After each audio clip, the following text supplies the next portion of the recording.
Hello everyone, I'm the 5-minute reviewer and today I'm going to talk about the failure of the recent game Skulls and Bones from a Singaporean perspective. Yes, in case you don't know, I'm a Singaporean.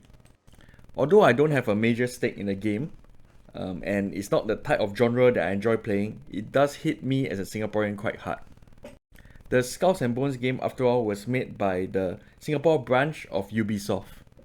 This Skulls and Bones was supposed to be the first in-made Singapore video game and a sign that the Singapore government is serious about promoting video game industry right here in this country.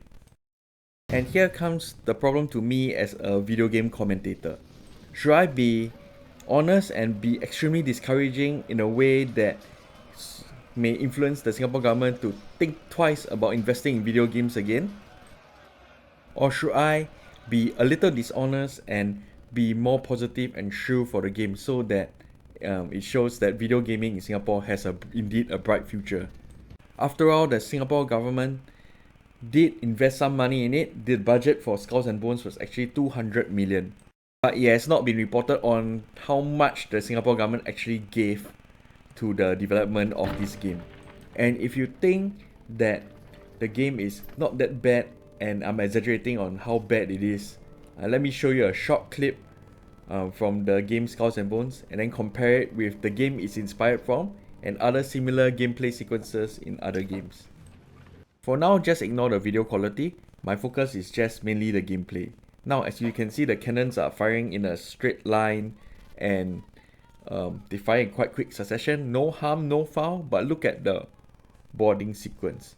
Okay, they fire the ropes and then when they hook on the ship and they drag it nearer, this is what you get from the boarding sequence. Okay, don't blink your eyes. I did not edit the video in any other way other than downgrading the resolution.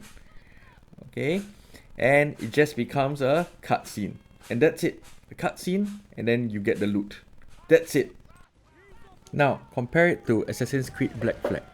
You can see that the cannonballs actually fire in an arc, clearly, by the visual indicator. Furthermore, as you get close to a ship that you want to board and take over, you actually see yourself moving closer to the ship and then your crew members actually shoot out ropes to hook the ship and pull it nearer to your own ship. In this mini sequence alone, while your crew is hooking the ropes to the enemy ship, you can use your mini cannon and take pot shots at the stragglers to ensure that there are less resistance when you eventually board the ship. Again, do note that I did not edit the video in any way except to downgrade its resolution for easier uploading.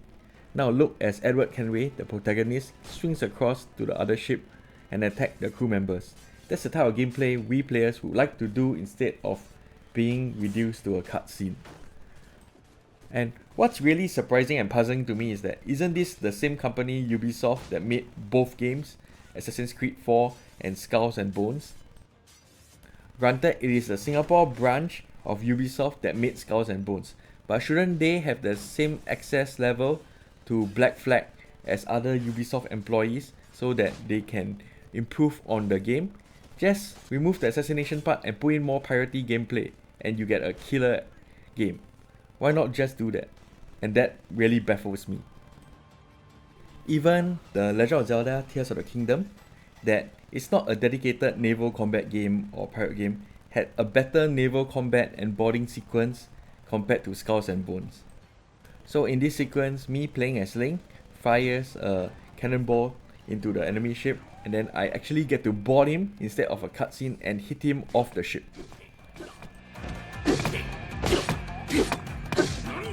So now I hope from the content I just covered, you see what type of commentator I wish to be. On one hand, I want to be encouraging and encourage video game development in Singapore. On the other hand, I don't want to compromise on the truth and I want to continue to call a spade a spade. After all, if you're watching my video, you should be able to trust me to tell the truth and honestly how I feel about a certain product. That's all I have to say about Skulls and Bones. I'll be linking the news article I referred to in the description below and have a good week ahead. If you want, subscribe to the channel. You guys seem to enjoy these videos on my commentary and my opinion, so I may be doing more of that in the future. Alright, thank you everyone and take care. special powder. I will remain unseen. This woman has a few secret admirers. Her uniform would fit me perfectly.